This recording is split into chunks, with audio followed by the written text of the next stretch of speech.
These NFL scouting reports are getting a little too invasive, in my opinion. Jalen Carter, the D-tackle from Georgia, just won a national championship with the Bulldogs. Big guy, 6'3". If you are indeed a man who measures as big guy, 6'3". then there's a great chance you really will be. We finna score all night. That didn't sound too confident. Big guy. Finna score all night. Oh, we are going to score amount of points. Today, I'm going to break down the biggest winners and losers from the NFL draft. Which teams nailed their picks, who got great value, and who made you think, what the clams? What the clams just happened? Winners and losers, as always, starts after the booze.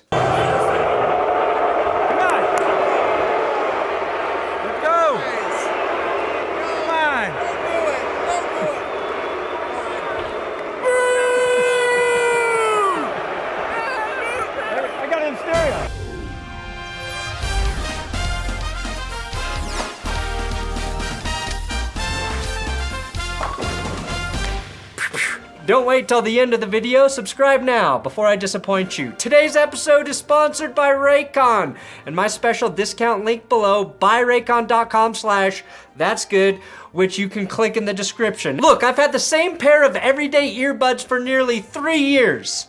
Well, then I lost some traveling. Luckily, Raycon has specifically designed their earbuds to be both durable and affordable, so I didn't sweat purchasing a new pair as I didn't overpay like I would have with other overpriced brands. You pay half the price with Raycon for the same, if not better quality. Raycon now offers a 2-year protection plan for just a few extra bucks. They offer customizable sound profiles, 8 hours of playtime, and my favorite, the noise isolation. Whispering here, I use my Raycons while doing yard work because who wants to hear the sound of birds?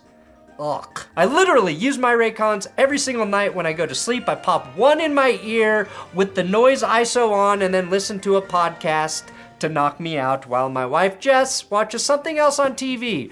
When you use something every day, you put it through the ringer and Raycon holds up. So click my link below for 15% off the already affordable Raycon earbuds and treat your ear holes to something wonderful. I'm not breaking down every pick of the draft, but here are the full results. 3 quarterbacks were drafted in the first 4 picks. Now that's only the 4th time that has happened. We witnessed it recently when Trevor Lawrence, Zach Wilson, and Trey Lance all went 1, 2, 3. Obviously, 2 of those picks do not look so great right now, but CJ Stroud has a lot more experience than Lance and Wilson had heading into the NFL. Anthony Richardson, like those other quarterbacks, did only start 1 full season at Florida, but is unequivocally a better athlete than Wilson or Lance, and Lance is actually a pretty damn good athlete. Ultimately, I think the Colts are winners landing Anthony Richardson. He is, however, my biggest boom or bust pick in the first round. AR-15 will be mentored by Master of Swords Gardner Minshew.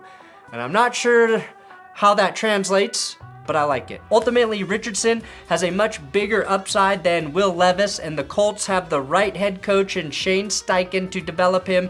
Indy still needs another receiver and offensive line help, but an early winner for sure. Now, some giant losers were the teams that didn't even have a pick in the first round. Yeah, my Broncos, the Rams, the Niners, the Dolphins, and the Browns. Congrats on being totally irrelevant on one of the biggest days of the year for the NFL. You changed 0 men's lives last night. Shame on you. However, I did like the Browns' Twitter, tweeting to all of those teams not picking you up. Another loser, Bryce Young. He did get the distinct honor of going first overall to a team that wanted him so badly they traded the farm to get to him. And that's the problem, right? DJ Moore would have been really, really helpful for Bryce Young in the passing game. They do pick at 39, but Young may be waiting until 2024 before he's surrounded with skill position players that really help him excel. My most savage pick goes to the Packers for drafting Lucas Van Ness. Maybe he's good at football, who knows? But the fact that he's dating the division rival, Chicago Bears tight end Cole Kmet's sister, Frankie Kmet, is going to heat up the weekly drama report. Although Van Ness seems too nice, like too good of a dude, where the trash talk might actually just be really weak. Like Van Ness will be, "Hey Cole, what up bitch? How you like me respecting the hell out of your sister? I treat her really, really nice. I treat her like a goddess. How you like that, Cole?" Cole will be like, "Thanks for taking care of her, man. But tell your dad to keep his damn hands off her ass." That's weird. My biggest head scratcher? Bijan Robinson going to the Falcons. I love Bijan. I think he's going to be a stud. I really do. But he went to a team that with their stable of backs was either first or third in all of the rushing categories last year. They had 3 backs who all ranked in the top 20. He could easily win Rookie of the Year there because they know how to run the ball. But I don't know why the Falcons tried to get better at the one thing, maybe the only thing they did really well. They should have traded back and then taken Jackson Smith and Jigba. A receiver is a much bigger need than running back for the Falcons, if you're talking skill positions. Either way, a winner there is Bijan Robinson going to a team that's going to let him carry the rock. Who knew eating a banana, peel and all, could actually make your draft stock slip like you just stepped on a banana peel? Biggest slide, Will Levis. Instead of going first, or even in the top 5 or top 10, Levis slipped all the way out of the first round. He probably needed a tall glass of mayonnaise coffee to keep him up all night. And by the way, I don't care what you put in your coffee as long as it's Benchwarmer Brew, benchwarmerbrew.com. You could take a shit in it for all I care as long as you buy my coffee. He was the biggest slide, but I actually really like Will Levis's personality. I think he's hilarious. He eats a banana like that every time. I do. That's like how I eat bananas. No, I'm kidding. But the real loser is this poor ESPN schmuck who did this math here. This graphic that reads, there's 0.1% chance Levis is available at 25. I guess numbers do lie. Winner of tweets, the Bills, who posted this video after drafting Dalton Kincaid, and Dalton Kincaid's boy couldn't find his Bills hat.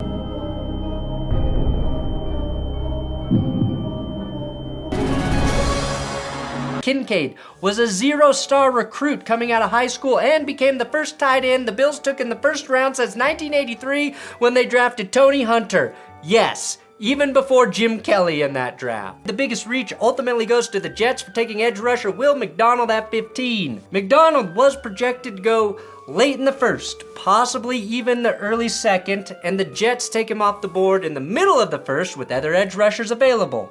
Now I guess if one Will falls out of the first, another's got to slide back in, right?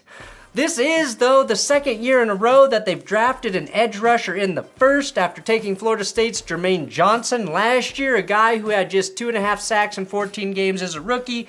I like that they want to keep bolstering an already strong defense, but I'm not sure the value made sense for McDonald there. And you should always be getting value when you're talking about McDonald's. I was a little surprised, though, that they didn't draft a quarterback at 15 after seeing this video of Aaron Rodgers. That's not slow motion, kids. That's just the speed a near 40-year-old man moves at. A pick I hate?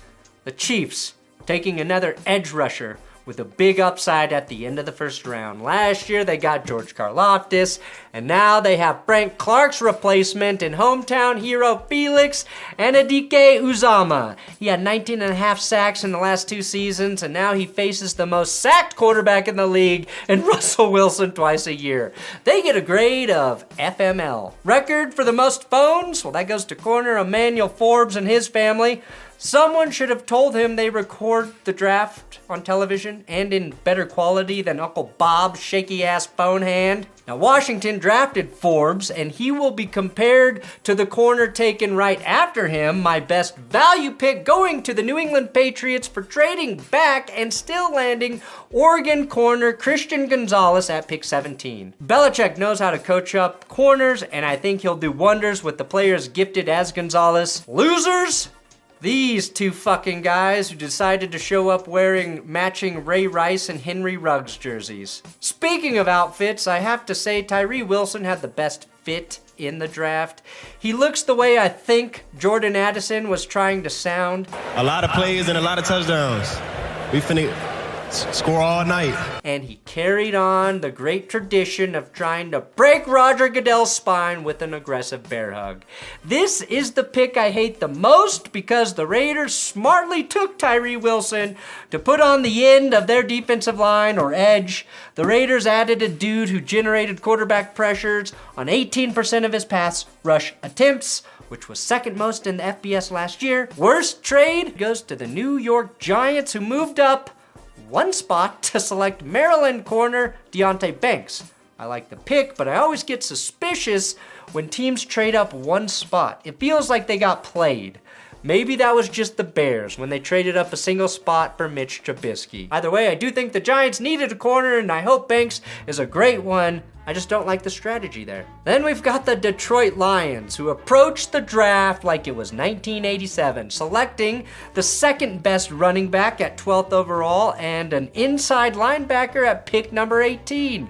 ESPN's analytics said both of these players would have been there later, but I say screw that. Why procrastinate when you can get something done now? I think Jahmyr Gibbs and Jack Campbell can be really good players, but the value given their respective positions is a little dicey. Also, Campbell, that sounds like a nepotism hire, doesn't it? Dan. Nobody likes his own draft picks more though than Lions GM Brad Holmes.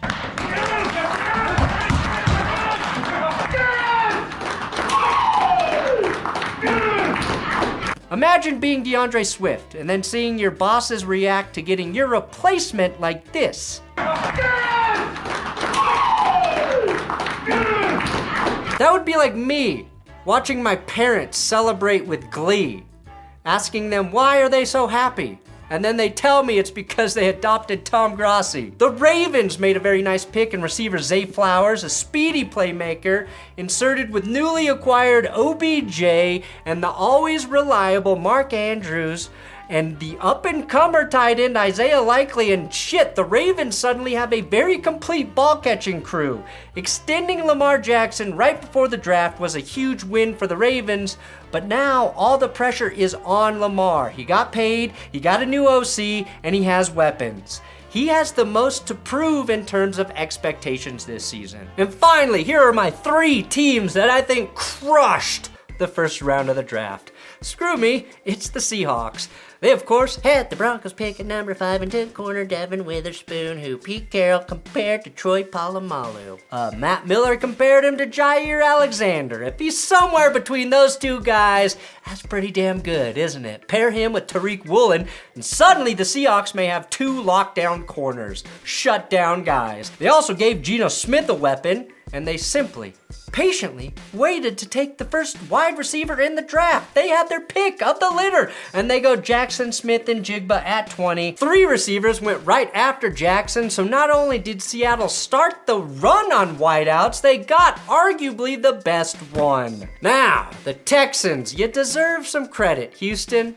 I feel like you are winners, and I'm not even sure if what you did is going to work out, okay?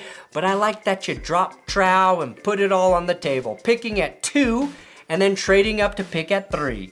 Many thought the Texans may not take quarterback CJ Stroud at 2. I think that's because some knew how much they really loved Alabama edge rusher Will Anderson. Turns out they had a plan to get both.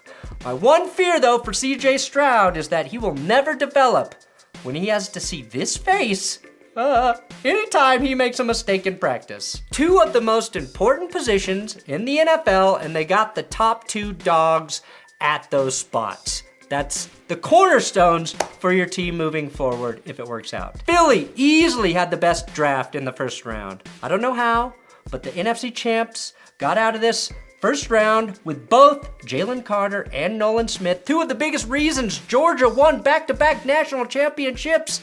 Big dick, small guy GM Howie Roseman did it all. In addition to that, they jumped 27 picks in a swap with Arizona because the Cardinals tampered with Jonathan Gannon in the hiring process and had to give Philly pick number 66. The Eagles picked top 10 because of their trade with the Saints. Huge impact for a team that was in the Super Bowl, and now they pick atop the 3rd round as well. Philly basically bitch slapped the draft, okay? Open hand, right across the cheeks, respectfully. Now, some teams had some concerns with Jalen Carter's off-field issues. He's currently on probation for reckless driving. You know about that story, and those concerns are fair. Some teams didn't know how to read his personality or his performance at his pro day, but his teammates love him. So pairing him with former Bulldogs Nolan Smith, Nakobe Dean, and Jordan Davis makes his transition to the NFL familiar and what I think will be smooth. Plus, with his secret handshake he and Goodell have, Jalen Carter will never, ever be suspended. You just got to know the handshake to get out of trouble with Goodell. And Micah Parsons' reaction to the Jalen Carter pick. But I'm just sick. I'm just sick to my stomach right now. I'm just sick to my stomach. I can't believe that many teams passed up on him. Well, that just shows how hard the Eagles won the first round. Speaking of the Cowboys, if they don't call their war room the Death Star, then they deserve to keep losing in the first round of the playoffs. Thanks for watching. The biggest winners and losers of the NFL draft come back tonight. I'll be streaming the Broncos picks, and then tomorrow we'll have a Broncos recap, and then probably early next week another draft recap-y type video.